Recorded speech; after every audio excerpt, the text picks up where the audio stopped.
రెండు తెలుగు రాష్ట్రాల్లో సంచలనం సృష్టించినటువంటి ఫోన్ ట్యాపింగ్ కేసులో ప్రణీత్ రావు అరెస్ట్ అవ్వడంతో కేటీఆర్కు జ్వరం వచ్చిందా?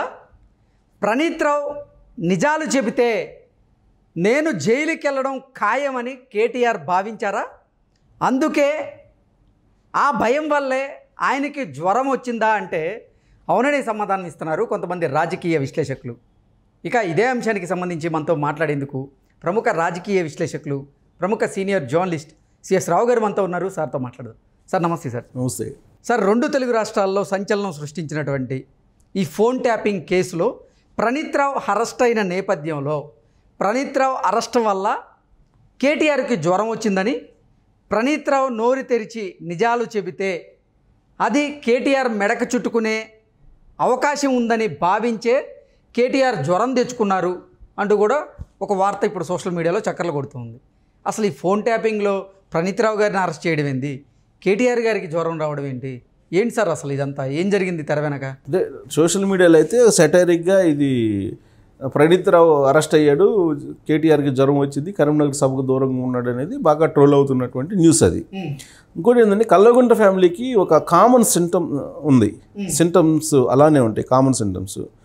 ఇప్పుడు నరేంద్ర మోడీ ప్రధానమంత్రి హోదాలో తెలంగాణకు వస్తే ఇమీడియట్గా కేసీఆర్కి జ్వరం వచ్చేది లేదా అస్వస్థత వచ్చేది. ఆ ప్లేస్లో శ్రీనివాస్ యాదవ్ని పంపించేవాళ్ళు, నరేంద్ర మోడీని ఆహ్వానించి. తలసాని శ్రీనివాస్ యాదవ్ గారు ఎప్పుడు నరేంద్ర మోడీ వచ్చినా కానీ అస్వస్థత లేదంటే జ్వరం, ఈ రెండే ఉండేవి. అలాగే ఇప్పుడు ప్రణీత్ రావుని అరెస్ట్ చేసిన తర్వాత కేటీఆర్కి జ్వరం అనేది ఇప్పుడు వినిపిస్తుంది. ఇప్పుడు కరీంనగర్ సభ అనేది ఒక ఎన్నికలకు సంబంధించినటువంటి ఒక పెద్ద శంకారావాన్ని మేము పూరిస్తున్నాము అని చెప్పి అన్నారు. ప్లస్ సిరిసిల్ల అనేది ఆయన ఎమ్మెల్యేగా ఉన్నాడు, కరీంనగర్ మొత్తం ఆయన చూస్తున్నారు. సో కేసీఆర్ అక్కడ పార్టిసిపేట్ చేస్తున్నారు, కేటీఆర్ కూడా వెళ్ళాలి కదా, కేటీఆర్ ప్రచారం చేయాలి కదా, కేటీఆర్ ఆ సభలో పాల్గొనాలి కదా. కానీ కేటీఆర్ మాత్రం నాకు జ్వరం వచ్చింది, నాకు అంత ముందు రోజు అక్కడికి వెళ్ళొచ్చాను, నాకు జ్వరం వచ్చింది అని చెప్పి 3 days నుంచి జ్వరం వచ్చిందని చెప్పి నేను ట్రీట్మెంట్ తీసుకుంటున్నాను, అస్వస్థత ఉందని చెప్పి ఆయన చెప్తే కొన్ని మీడియాలో, వాళ్ళ సొంత మీడియాలో, పింక్ మీడియాలో కూడా వచ్చింది. అంటే 3 రోజుల క్రితమే ఈ ఫోన్ ట్యాపింగ్ కేసులో ప్రణీత్ రావు అరెస్ట్ అయ్యారు. 4 days బ్యాక్ పోలీసులు అదుపులో తీసుకున్నారు. మనకు అందుతున్నటువంటి unofficial information. It is not. అంటే 3 రోజుల నుంచి కేటీఆర్ గారికి జ్వరం అంటే అంతే సేమ్. ఇప్పుడు ప్రణీత్ రావుని ఎప్పుడైతే పోలీసులు అదుపులో తీసుకున్నారో అదే రోజు నుంచి బాగలేదు అన్నట్టుగా ఇప్పుడు పింక్ మీడియాలో చెప్తున్నారు. పింక్ మీడియాలో ఎప్పటి నుంచి 2-4 రోజుల నుంచి జ్వరం వచ్చింది కేటీఆర్కి అని చెప్తున్నారు. వాస్తవంగా కేటీఆర్ చాలా 4 రోజుల ముందు కనుక చూస్తే చాలా దూకుడుగా కనిపించారు. రేవంత్ రెడ్డిని రకరకాలుగా విమర్శలు కూడా చేశారు. నువ్వానైనా తేల్చుకుందాం, ఎన్నికల్లో తెలుసుకుందాము అని చెప్పి రకరకాలుగా మాట్లాడారు. రకరకాలుగా అసలు ఆ పరుష పదజాలాన్ని మనం ప్రస్తావించడానికి కూడా అవకాశం లేదు. అంత పరుష పదజాలాన్ని ఉపయోగించి మాట్లాడటం జరిగింది. సరే, దానికి కౌంటర్గా రేవంత్ రెడ్డి కూడా అదే మాట్లాడుతున్నారు.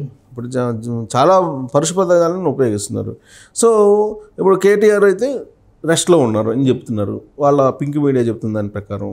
సో కేటీఆర్ ఏంటి, కేటీఆర్ ఉద్దేశంలో ఏంటి, మేము ఇంత కాళేశ్వరం కట్టించకుండా మేము 30 యూట్యూబ్ ఛానల్స్ పెట్టుకుంటే మేము గెలిచిండే వాళ్ళం, 3వ కూడా అధికారంలోకి వచ్చిండే వాళ్ళం అని చెప్తున్నారు ఆయన.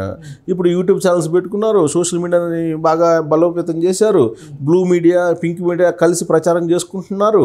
అసలు వాళ్ళకి 90% మీడియా వాళ్ళ చేతుల్లోనే ఉంది. ఇప్పుడే కాదు, అంతకుముందు కూడా ఉంది. ఇప్పుడు మళ్ళీ కొత్తగా కూడా సోషల్ మీడియాని ఫోకస్ చేశారు, సోషల్ మీడియాని బలోపేతం చేస్తూ ఉన్నారు వాళ్ళు. సో ఇంత చేస్తున్నారు కదా, మరి దుమ్మెత్తిపోయటానికి ఇప్పుడు 100 రోజులు కాడ కాంగ్రెస్ ప్రభుత్వం ఏర్పడి ఈ 100 రోజుల్లోనే అసలు ఎందుకు బీఆర్ఎస్ పార్టీని ఓడించామని బాధపడుతుంది తెలంగాణ సమాజం అని ప్రచారం మొదలుపెట్టారు. కాళేశ్వరం ప్రాజెక్ట్ అనేది అది రిపేర్ చేయలేకుండా కావాలని చేస్తున్నారు అనేది ఒకటి. ఇంకో విచిత్రమైనటువంటిది ఏంటంటే చాలా స్పష్టంగా వివరించాలి. కల్వకుంట్ల ఫ్యామిలీ మాటకారితనం, వాళ్ళ యొక్క టాలెంట్ ఎలా ఉంది, మిస్మరైజ్ చేయటంలో, పబ్లిక్ని పక్కదోవ పట్టించడంలో, మిస్మరైజ్ చేయటంలో ఎంత టాలెంట్ అనేది నేను 2-3 చెప్తాను ఉదాహరణలు. ఇప్పుడు వాటర్ ప్రాబ్లం వచ్చింది, వర్షాభావ పరిస్థితులు, వర్షాలు రాలేదు. కానీ వీళ్ళేం చెప్తున్నారు, కాంగ్రెస్ పార్టీ ప్రభుత్వం వచ్చిన తర్వాత కృత్రిమ కరువుని తీసుకొచ్చారు అని చెప్పి ప్రచారం చేస్తున్నారు. కరువుని కృత్రిమంగా తీసుకొచ్చారంట. అంటే కాంగ్రెస్ పార్టీ కావాలని కరువుని సృష్టించింది అని చెప్తున్నారు.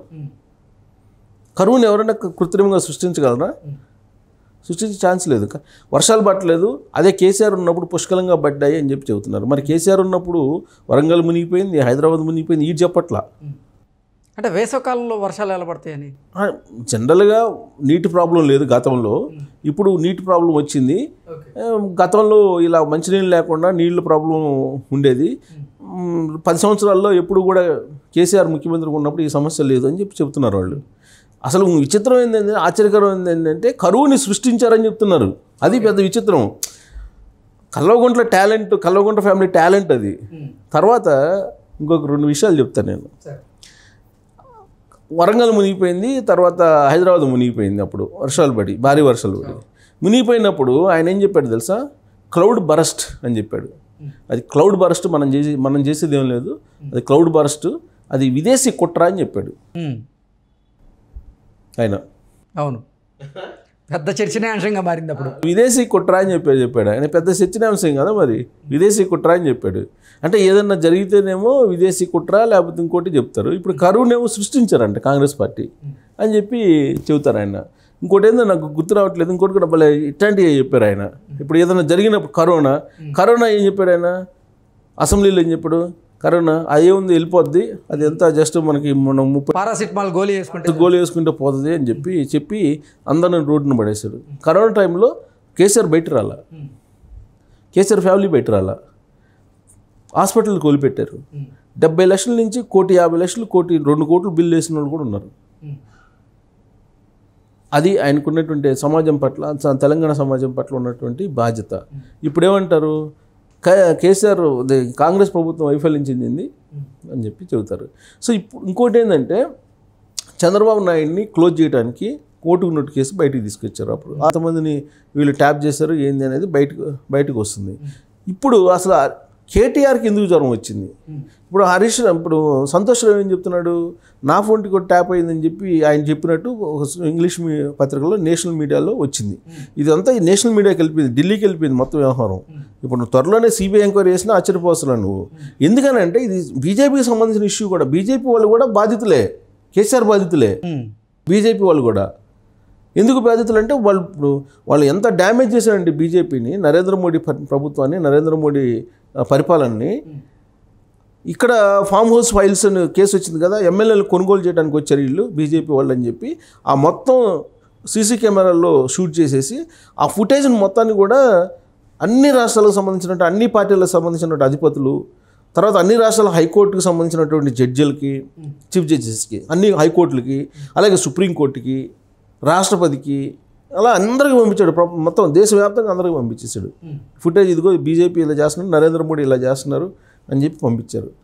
తీరా ఆ కేసు చూస్తే ఫోన్ ట్యాపింగ్ వ్యవహారం బయటపడింది. ఇప్పుడు అంత బదనాం చేశాడు బీజేపీని దేశవ్యాప్తంగా. ఇప్పుడు వాళ్ళు ఎందుకు వదులుతారు? రాజకీయంగా వదలరు కదా. బీజేపీతో పొత్తు పెట్టుకోవాలని చెప్పి ప్రయత్నం చేశారు బీఆర్ఎస్ పార్టీ.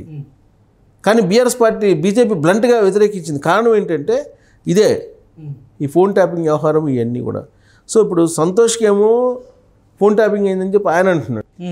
అసలు దీన్ని చేయించింది ఎవరు అని అంటే, దీని మీద జ్వరం ఎవరికి వచ్చింది? వాళ్ళు చేయించారనేది ఇప్పుడు వినిపిస్తున్నటువంటి రాజకీయ వర్గాల్లో మాట.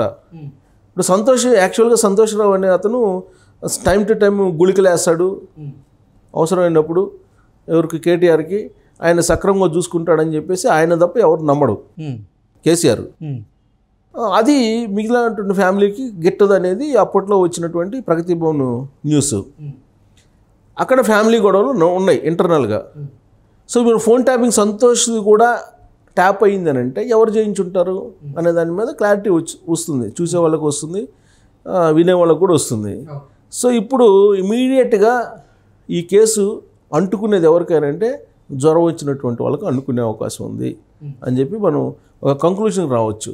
ఇప్పుడు ఆయన అరెస్ట్ కూడా చేశారు కాబట్టి ఇప్పుడు నాకు తెలిసినంత వరకు అప్రూవర్ మారి ఉంటారు, లేకపోతే ఇమీడియట్గా అరెస్ట్ చూపించరు. అరెస్ట్ చూపిస్తే కోర్టులో పెడితే రిమాండ్కి పంపిస్తారు. ఆ తర్వాత కోర్టులో ఈ పార్టీగా రావాల్సినటువంటి ఇన్ఫర్మేషన్ మొత్తం తెలంగాణ పోలీసులు లాక్కొని ఉంటారు, పగడ్బందీగా లాక్కొని ఉంటారు, డౌటే లేదు. లేకపోతే అరెస్ట్ చూపించారు కదా, ఇమీడియట్గా అరెస్ట్ చూపించారు. 4 days ఉంచుకొని అరెస్ట్ చూపించారు కదా, అంటే అరెస్ట్ వాళ్ళకి కావాల్సిన ఇన్ఫర్మేషన్ మొత్తం వచ్చింది కాబట్టి నీకు అరెస్ట్ చూపించుంటారు. So data